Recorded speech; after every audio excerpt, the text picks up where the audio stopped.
Hey, what's up everybody? We're just here doing our Phase 1 review and Phase 2 preview.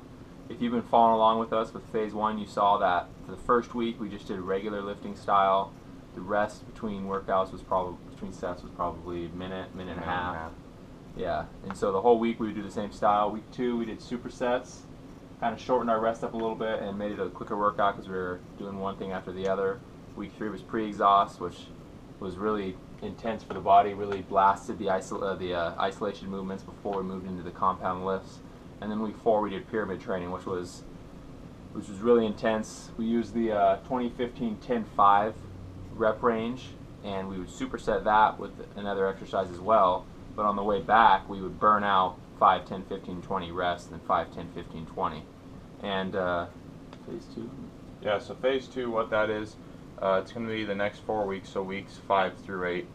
We're really changing it up a bit. We're going to do 4 training styles. So we take some of the training styles from the first 4 weeks and apply them, but we also add some.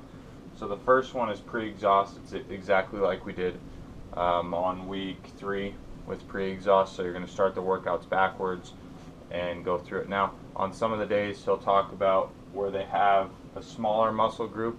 We still pre-exhaust, like Monday, for example, shoulders and forearms. We'll do shoulders pre-exhaust, and then we'll just do forearms. That way we don't burn out our forearms before we do shoulders. Same thing on legs and abs. You really don't want to do abs before legs. But anyways, so pre-exhaust first training style. The second training style is drop sets. So we're adding drop sets. Now with drop sets, there's going to be a higher rep range. Most of the rep ranges are going to be like 16 or 18 to 20, and you want to fail within that rep range. So we're still going to start with use our heavier weight for the first before you drop. So we'll go with, say we're doing flat dumbbell bench press, and we're around that 85 to 95 pound dumbbell bench press range, and we're failing 6 to 8. So we're going to push with that weight and fail hopefully 6 to 8. We might get to 10. Once we fail, we're going to drop our weight 20 to 30% and then push all the way through and hopefully get to 20, and you're most likely to fail between 18 and 20 is what we're going for. And if you don't make it, don't be afraid to drop the weight again. You just got to get that 18-20 rep range with the drop sets. The next is giant sets. Now what giant sets, it's similar to supersets, but it consists of 3. So it's similar to a circuit. So it's basically just a 3 working exercise superset, which makes up a giant set. So for an example, you would do, like on shoulders, we might do shoulder press, bent over, rear delt flies, and then like a forearm thing. Now there's no rest. It's from machine to machine, or workout to workout to workout, and then you rest at the end. Now as far as rep range on giant sets, we're going to keep it 6 to 8. Some of them are 8 to 10, just depending on the exercise. But you have more intensity because you're not resting between workouts. The next and last one is pyramid. Just like we did last week, it's pyramid supersets. Okay, now the reason we superset is just for time and efficiency and keeping that heart rate up and going. So you're going to do a pyramid set, and you're going to superset the compound movements. So last time we did chest and back, and we did straight superset and back and forth, back and forth. We're going to do that exact same thing this time with the different workouts.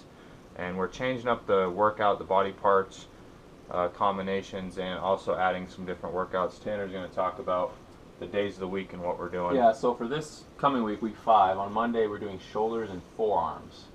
And Tuesday is going to be legs and abs. A lot of the similar exercises with legs that we had before. We change them up a little bit, but we add lunges, I believe. Wednesday, chest, triceps, and calves. Thursday, rest. Friday, caveman. Saturday, back, biceps, and calves. And Sunday, rest. So you can see with this time, compared to doing 4 days a week like we were in phase 1, we're adding 5 days a week. We're still keeping calves on 2 of the days because we're trying to really work on our calves. We have really small calves. But I feel with this split we'll be able to focus more. When we were combining shoulders and legs, it made a really long workout. We weren't really able to focus on one or the other. By splitting them up, I think we'll be able to really focus on those muscle groups much better. Yeah. And one of the other things that we're going to use to trick the system, if you remember the first 4 weeks, so on week 1 we did regular 6 to 8 rep range, regular sets. We did an entire week that way. Week 2 we did an entire week of supersets, 3 entire week of pre-exhaust, so on and so forth. We found it worked really good, shocked the system.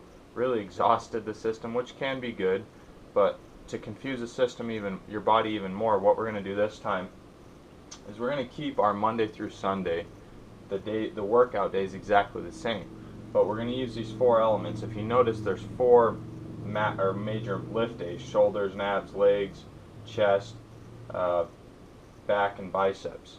Okay, so those are your four major lifting days. So what we're going to do is use these 4 elements: pre-exhaust, drop set, giant set, pyramid, and apply them. So within 1 week you will do all 4 of these elements.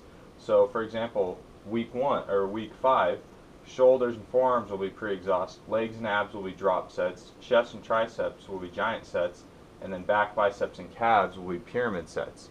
Once you finish week 5 and go into week 6, we're going to rotate it. So that'll make pyramid sets, shoulders and forearms, pre-exhaust, legs and abs. You're just going to move them down. Now the point of that is all 4 muscle groups are going to get hit by all 4 elements. But instead of hitting it for a week straight, they're going to get a different element over the 4 weeks, and that should, totally confuse the body, totally confuse the muscles, and promote more growth. And that's really what we're going for. Total shock to the system. But yeah, that's pretty much it for our phase 2 review. So stay tuned. We're going to start with tomorrow's video. Will be the shoulders and forearms, and it'll be pre-exhaust.